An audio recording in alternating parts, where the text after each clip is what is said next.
the older I get, whether it's being a husband or a father or just getting older, so many of like cliche things are true.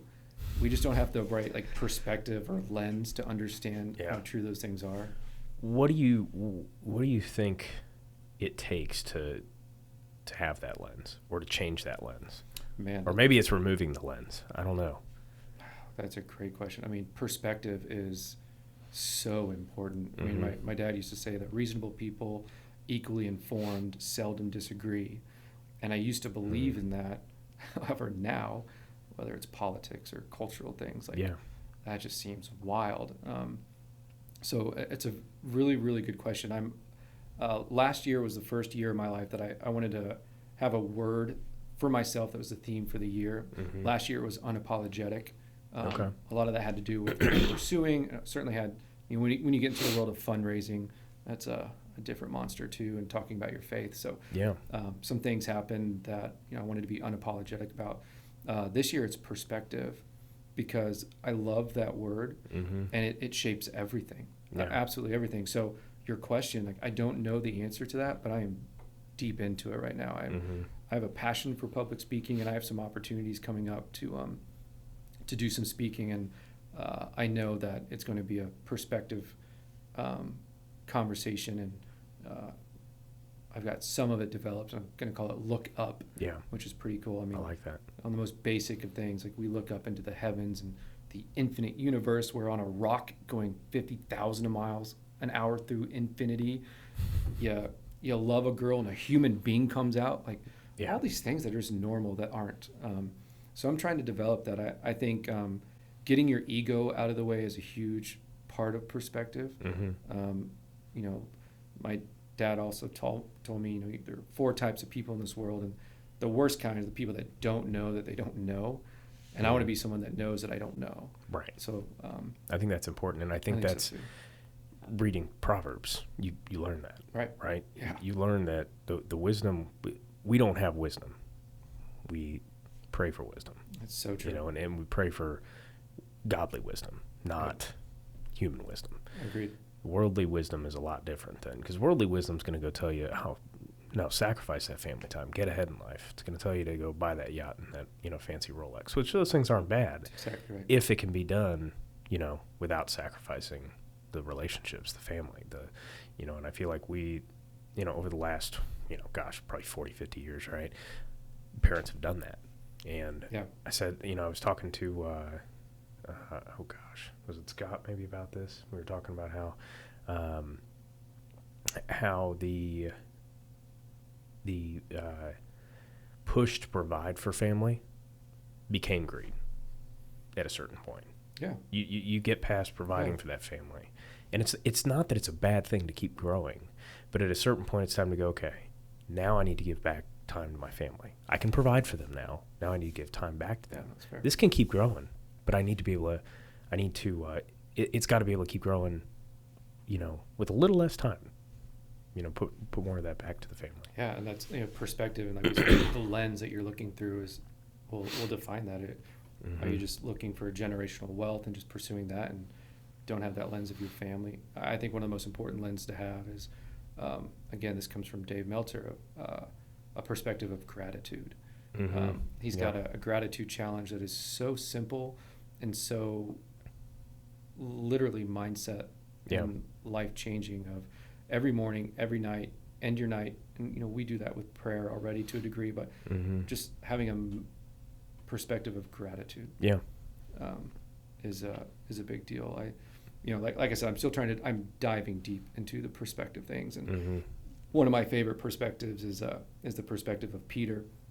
Like when Peter steps out onto the water with Jesus, the God of the universe, he's standing on water with him, and in that moment he was amazed, yet super quick. He was doing it. Yeah.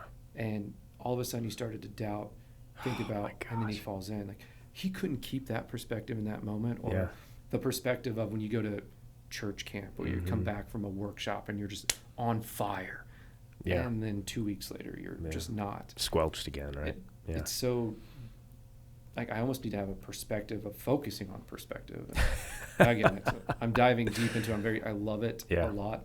Like same things with, like, everyone knows what New York City looks like. If you've never been there, you know what's there. You know what it looks like. Paris or Rome, you see pictures. But until you go there, same like until you're a father, until you're a husband, like you can't know. And so that perspective of knowing that other people are looking through different lenses is so powerful. Again, politics and culture right now, like could we be further apart? And it's wild, but it's all perspective. So difficult to look through someone else's lens. Yeah. Well, and where they come from and where they started, right? And that was something I started thinking about is, everybody starts at a different place, comes from a different background, right? And, people on a different side of the spectrum, they grew up differently. They had different influences in their lives.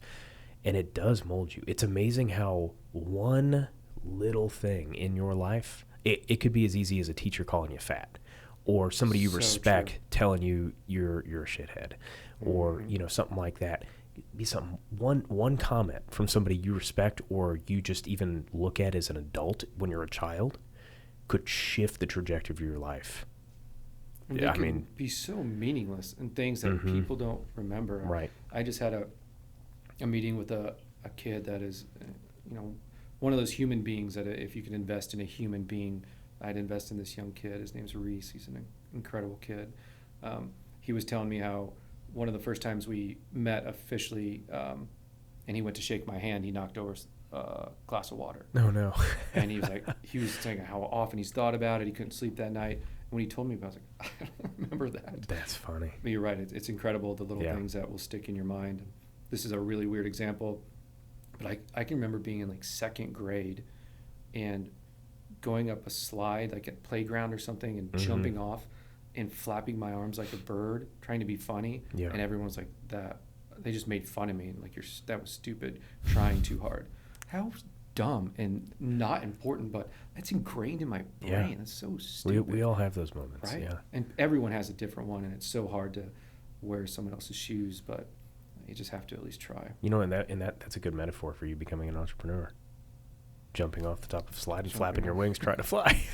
Another slide story in my life that I actually don't remember. Oh man, you and slides. I know. Yeah. My father and I were going down a slide when I was a kid, and my shoelace got caught, and we both fell over this like 10-foot slide. So like that's a father memory that I don't remember, but that's great. Anyway, yeah. So when you see shoelaces and slides now, you just stay away from your dad. Yeah. My son's got to wear Velcro shoes only. So how does being a father or how does that shift your perspective for life? I think for me it was the seriousness of life. We get one chance to do this. The seriousness of looking back and what my family provided me and all the blessings and things I probably take for granted. I think it was a bit of a serious mindset shift of the reality of the responsibility that you now have. And it was always, I want to be successful, I want to do these things, but now it's the reality of that. I think that would be the biggest thing. I struggled for a long time. I mean, just being unapologetic, I always felt like I was going to do something big. I didn't know exactly what that meant, but genuinely through prayer and just through life and maybe too much ego, I just felt like I was going to do something big. And call it 4 years ago or so, I thought maybe I'm actually not meant to have a huge successful business or have multiple businesses. Maybe I was just meant to be a great father and husband. And although for a longer story, I don't think that's the case. I think I have a bigger purpose. But that was a serious moment of, well, that's just as important. Yeah. And so it's just the seriousness of it, as you get into things, as you go grow older and get into life, things that you want to do, once you're in it, the reality of it should be ground shifting, I think. Yeah. I think becoming a father, to become an intentional father and be the father you want to be to your child, it requires you to die to yourself, right? Which helps that ego go away. And it because I've had that same feeling, like, oh man, I was meant to do something big. So like, am I doing that in my businesses? Am I doing that, and then, but yeah, when you shift that focus and go take it off yourself and put it onto somebody else, it's like that may be just that big thing you were talking about, but the world maybe doesn't view it as a big thing, right. And I think that's the thing too, is we get preached to about, we can fulfill our dreams and we can do whatever we want to do and yada yada yada yada, that the world preaches, and then the world preaches what success looks like from a worldly view, not what it looks like from a familial view or a spiritual view. For sure. So being a father is big, and that is a big thing, and I feel like even if your businesses are small, they can have a big impact, because what happens if you just keep you maybe help one person find out who they are, or find Christ, or Yeah, that's so true. Yeah, that's where the ego's got to get out of the way, right? Mm-hmm. Ego as far as like what that effect will be, or what your purpose is, but the intentional word, is so important. You're much farther along than I am with kids, and I'm not so much with it. Development though, Kurt. Let's be real. That's fair. We all know that. Yeah, exactly. But yeah, it's those moments of like going through potty training and like just being intentional about the moments that he has. Mm-hmm. I mean, I had just such an incredible special moment with him.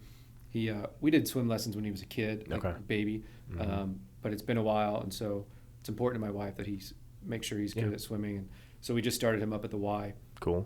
And the first two I didn't get to go, and he cried before it even started, and cried the entire time. Really? Like, he has this thing about getting water in his eyes and he just freaks out. Wiley's the same way with getting water in his ears. There you go. He's not the manliest kid at the moment. Now he's only 3, but oh man, yeah, they're just little boys. Right. Yeah. He's starting to get a bit more wild, but he, so when it was this past week when I finally got to go to the first one, and so for me it was like, okay, this is an opportunity to be intentional about how do I prepare him for this? Yeah. Something so silly that he's terrified of. We were in the car on the way, and I had been pep talking him the whole day. 'Cause he's like, I don't want to go. I'm not going. Talking to him all day. It's okay, buddy. All these things. So little steps. It's like, well, let's get him to dress. Yeah. And then it was, well, let's get him in the car. Mm-hmm. And then let's talk to him in the car. And we were in the car, and he said something we had never heard before, and we just looked at each other. Our hearts just melted. He goes, Dad, I'm nervous. Never heard him say that word before. I was like, why, man. buddy? He goes, I don't want to go swimming. I was like, oh. And so then it was being intentional when we got there. Yeah. And so all the kids are lining up, getting ready for them to come take him to the part of the pool.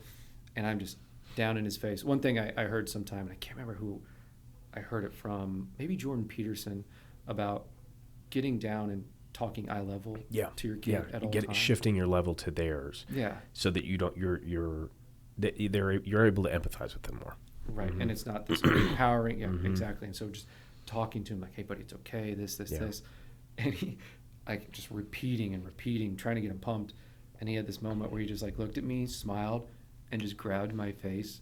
And I could just tell he was like, okay, Dad, we're good. I got it. And he killed it at swimming. Oh, I love it. My wife loved it and hated it. She's like, the dad effect. Right. So that was an opportunity for me to be the dad effect. That is a real thing. Yeah. That we were dealing with that this morning with eating eggs for breakfast before our cereal. Yeah. So. Yeah. But trying to be intentional, because that moment could have just been, because I was a little stressed about it all day, because I don't want him to be upset, not like it, and they just a burden on everyone. But it's like, let's try to be intentional on